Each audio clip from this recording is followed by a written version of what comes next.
Hey everybody, Jake here from Bearded Gear, and I have a package to unbox. This is from DLT Trading.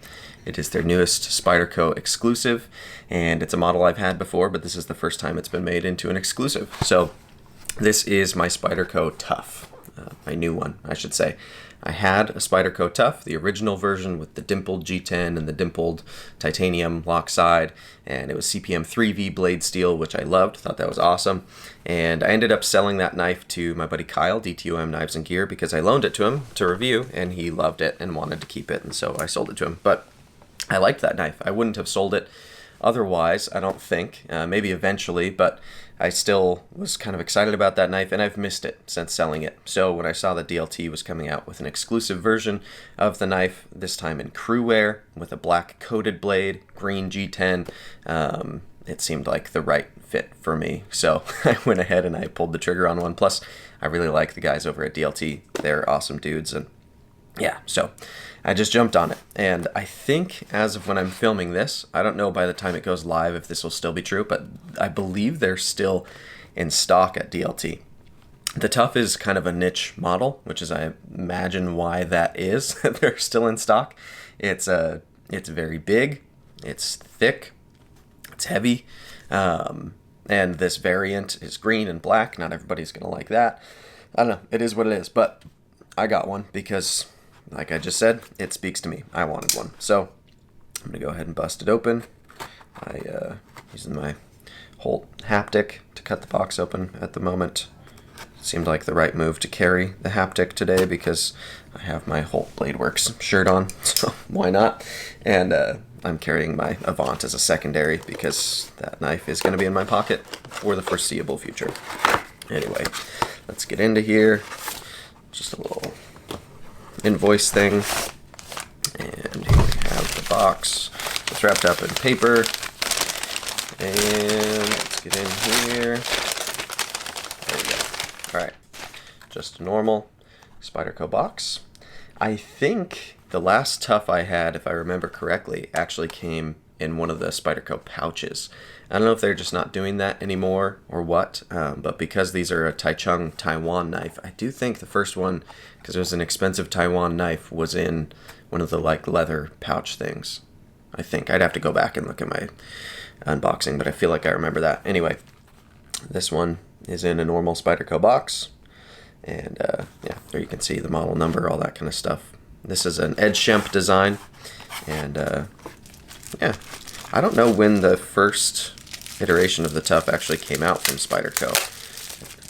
Not familiar, because I got in on that knife way late compared to when it was originally released. I bought it when it had already been kind of discontinued for a while. Alright, so we've got G10 show side. This black coating on the blade, I'm already thinking looks really, really cool. I feel like this is their TICN coating or whatever. I'm not familiar with what the process is on this compared to PVD or DLC or what, but you can still kind of see like the metal through it and the grind lines, and that I like. Anyway, the G10 is grippy. It's not quite as rough, I'd say, as like PM2 G10.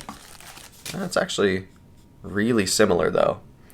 So really similar texture G10 to the PM2. Dropping stuff over here. Let me set this box down. All right.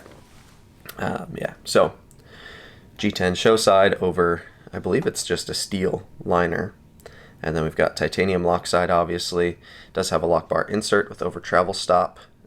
I don't remember if the original one had an insert. I feel like it did. Here we've got black clip, matches the finish on the blade. They were nice and put this little plastic thing under there to protect the titanium from the clip. They did that also on the Bowie, which I got relatively recently. So this is mine. I'm going to carry and use it, so I just pulled that immediately off. Hardware is black too. I like that.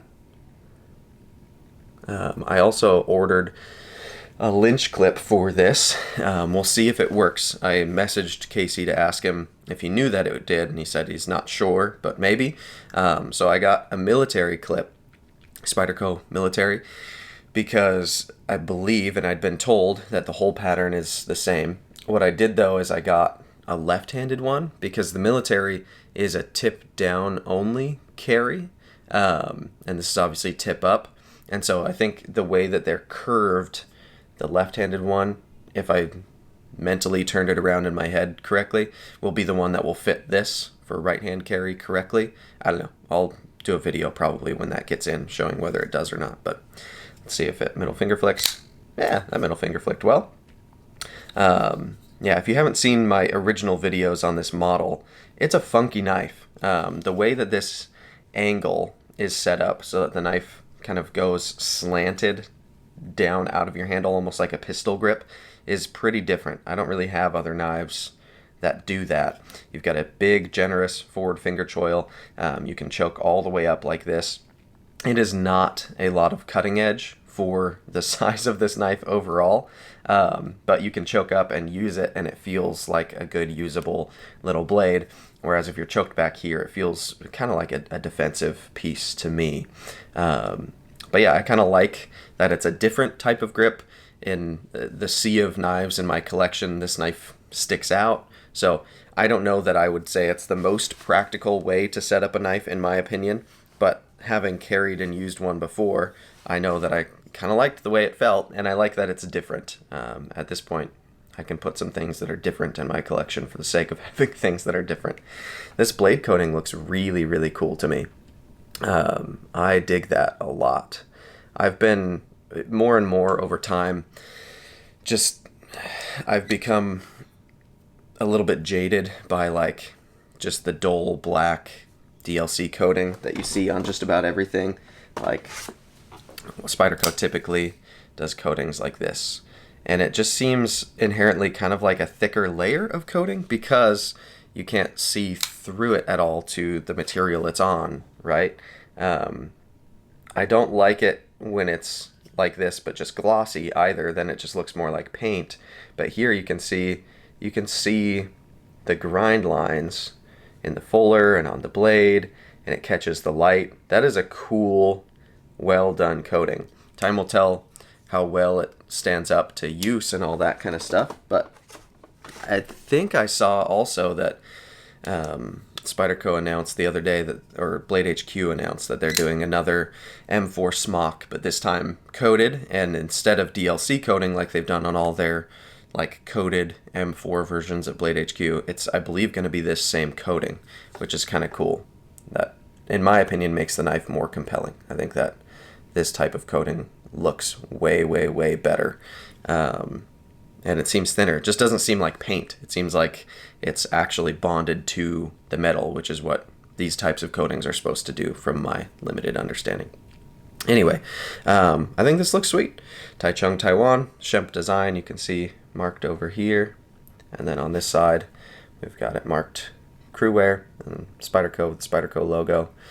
The action on this guy, it runs on washers. It's not like a drop shutty crazy knife, but it middle finger flicks well because it's a big, hefty, thick blade. It feels authoritative when you do middle finger flick it. I'm sure I can, maybe I can't thumb flick it very well just because of the shape of that handle. Oh, I got it. It'll thumb flick as well. I'm sure you could slow roll it if you're one of those guys. You can just, there you go. But yeah, it middle finger flicks. It's a hole for deployment. It's got all these crazy grip options. You can choke way up, you can choke back with the choil, you can choke back to here. Even in a reverse grip, this knife is comfortable. It just feels a little funky because now it's on this angle. I don't know, it's a different feeling knife compared to most everything else I've ever carried or used, but it works. Kind of feels like you're meant to chop with it, which is fun. And Cruwear is a super tough steel. It's like, if it's not 3V, then Cruwear is the right steel choice. I feel like, in my mind, those steels are pretty synonymous with both just being very toughness-focused steels, and this model is called the Tuff, and it's kind of outdoorsy, in my opinion. It's kind of a bruiser. In my original review, I batoned with the one that I had. It's a beast of a folding knife, and so a tough steel suits it, in my opinion. And this is cool. So, anyway, it's out of the box. I'm not going to do a first impressions on this knife because I've already reviewed the model completely. But probably in like a few weeks, once I've had it and carried it quite a bit, I'll do an updated full review. That'll be a little more long-term because I'll have experienced now 2 of them, and it'll be this variant specifically that I'll be reviewing, which does have some differences. Again, it's not dimpled on the G10 or on the lock side. Everything is smooth on this one. Yeah, it's a different steel. It's got a coated blade. It's got all coated hardware. It's got some differences. So there will be a full review eventually on this guy. But in the meantime, thank you guys for watching, and we'll see you on the next one. Have a good one.